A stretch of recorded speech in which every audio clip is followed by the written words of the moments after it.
Pada saat ini, khayalan Mei Wu penuh dengan cahaya di mata Qin Yichen, dan dia sangat jelas bahwa dalam hal ini, pihak lain tidak dapat mempermainkannya, dan lelucon ini tidak dapat dibuka begitu saja.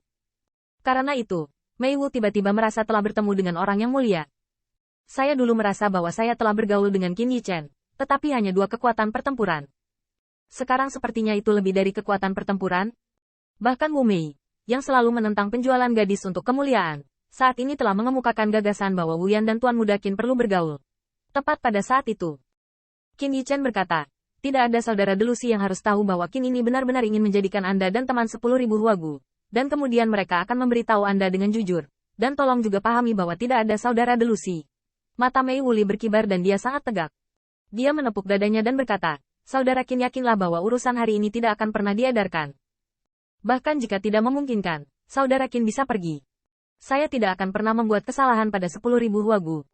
Di waktu normal, kata-kata ini memiliki beberapa titik ancaman, tetapi saat ini tidak ada ancaman terhadap pesona, dan itu jelas untuk mengungkapkan ketulusan. Tentu saja, meski kata-katanya jujur, saya sangat ingin mengirimkan pemuda ini dengan resep obat yang berharga untuk saya, dan saya yakin saya tidak tahan. Ketika Qin Yichen melihat ini, senyumnya menjadi semakin ceria, dan diam-diam mengira pihak lain sedang dalam perjalanan. Dia segera mengundang 3 orang ke tempat duduk dan pergi minum teh secara langsung. Jika dulu sopan di antara teman, sekarang benar-benar ada beberapa poin untuk secara aktif menutup hubungan. Asosiasi. Tidak mungkin, meskipun Mei Wu Lei bukanlah orang yang mau memesona, tetapi masalahnya terlalu banyak, dan dia tidak bisa mentolerir hatinya, dan berat ramuan itu cukup untuk membuatnya memanggil saudara Qin dengan hormat. Saudara Qin benar-benar sukses. Dia mengganti anggur dengan teh, dan menghormati terlebih dahulu. Mei Wu Li menyentuh gelas dan meminumnya. Tetapi Qin Yichen sedang bermain dengan cangkir teh dan menjawab dengan ringan. Hanya senyum itu yang memiliki beberapa titik kepahitan. Berapa banyak good fortune hits?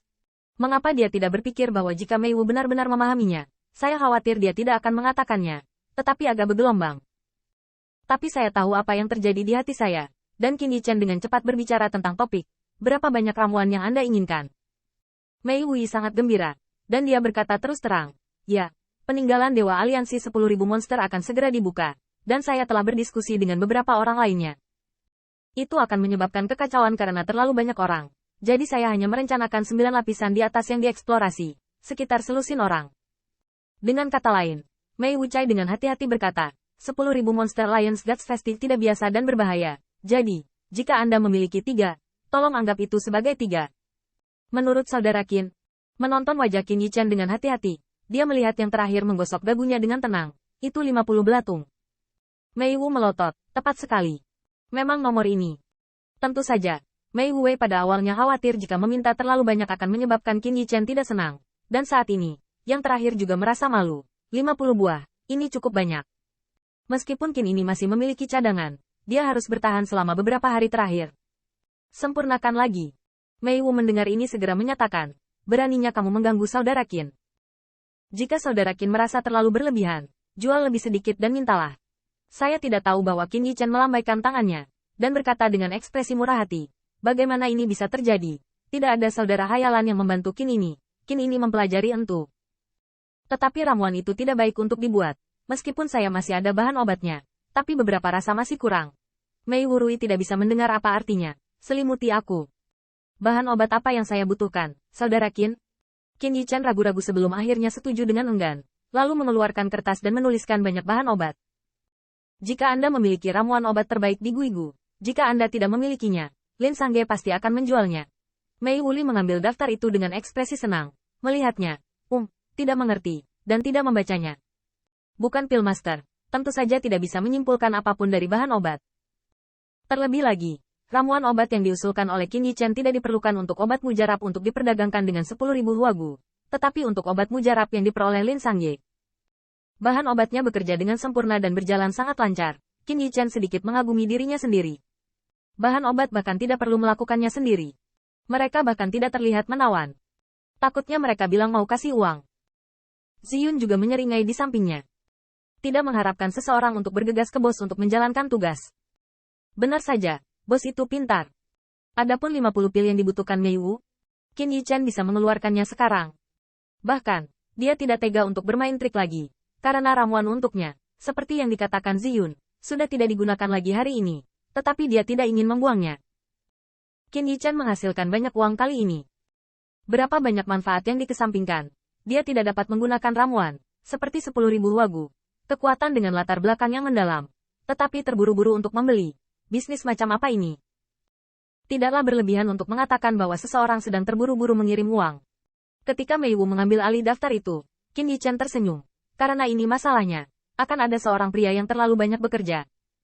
Dalam 10 hari, Qin ini akan mengirimkan obat mujarab. Sangat menyegarkan. Mei Wuli terkejut. Dan dia bahkan lebih bahagia. Tapi sekarang, ini adalah tawar-menawar yang paling penting. Mei Wu tersenyum dengan angkuh. Saudara Qin menyegarkan dan dapat menjalin persahabatan dengan saudara Qin. Ini benar-benar keuntungan terbesar dari perjalanan saya ke saudara dan bahkan 10.000. Saya tidak tahu berapa yang harus dibayar saudara Qin. Meskipun harganya. Qin Yichen santai, menyanjung dan gelisah. Qin Yichen, bagaimanapun, hanya ragu untuk mulai berbicara. Kesenangan berbicara sebelumnya memang benar, tetapi dia benar-benar belum memikirkan harga. Tepatnya, Qin Yichen tidak tahu terlalu banyak tentang pasar alchemy Dao satu dunia ini.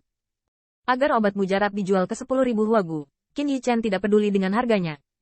Sejujurnya, eliksir yang diberikan kepada Mingguang Dai jauh lebih tinggi dari grade ini. Namun, terlalu tinggi untuk mengatakan sesuatu, dan bahkan Qin Yichen berpikir tidak masalah apakah bisnis itu menguntungkan atau tidak. Itu rendah dan tidak pantas. Bahkan membuat Mei Wu skeptis. Lagi pula, menurut akal sehat, tidak mungkin seseorang membawa resep obat pil ini tanpa menyelidiki pasar untuk mengukur nilainya. Setelah memikirkannya, Qin Yichen tersenyum lagi. Qin ini mengatakan bahwa tempo hari dia dirawat oleh saudara bodohnya, dan sekarang dia harus repot-repot membeli bahan obat. Qin ini telah memanfaatkannya. Saudara Bliss. Ambil mundur sebagai kemajuan, bahkan ketika mendorong masalah ke Mei Wu Lei. Dan Mei Wu Liang tidak akan ragu. Dan lebih senang mengambil inisiatif. Demikian pula, langkah Qin Yichen hanya akan membuatnya merasa tulus, dan harganya tidak akan pernah menipu, yang hanya membuat Qin Yichen berpikir. Setelah sedikit mengeluh, Mei Wuli menepuk meja dan berkata, saudara Qin sangat perhatian, sekarang sedikit lebih murah, 50 ramuan, 2.000 kristal peri. Apa maksud saudara Qin? Begitu kata-kata itu keluar, Qin Yichen belum membuat pernyataan, tetapi melihat bahwa Ziyun tidak bisa menahan tawa. Sayang sekali makanan bos hambar dan sayang ditelantarkan. 10.000 wagu telah membeli 40 kristal peri. Kemana harus pergi untuk hal yang begitu baik? Meskipun wajah Qin Yichen seperti biasa, dia sangat gembira di dalam hatinya. 1000 keabadian mungkin bukan apa-apa baginya hari ini, dan itu bahkan tidak sebanding dengan masalahnya. Namun, harga yang diberikan oleh Mei Wuli membuatnya melihat peluang bisnis yang tidak terbatas. Alasannya adalah tanpa dia, obat mujarab ini tidak berharga di ras manusia. Bahkan jika dijual ke sekte abadi utama, itu hanya 1 atau 2 kristal peri. Tapi di sini, sudah puluhan kali lipat.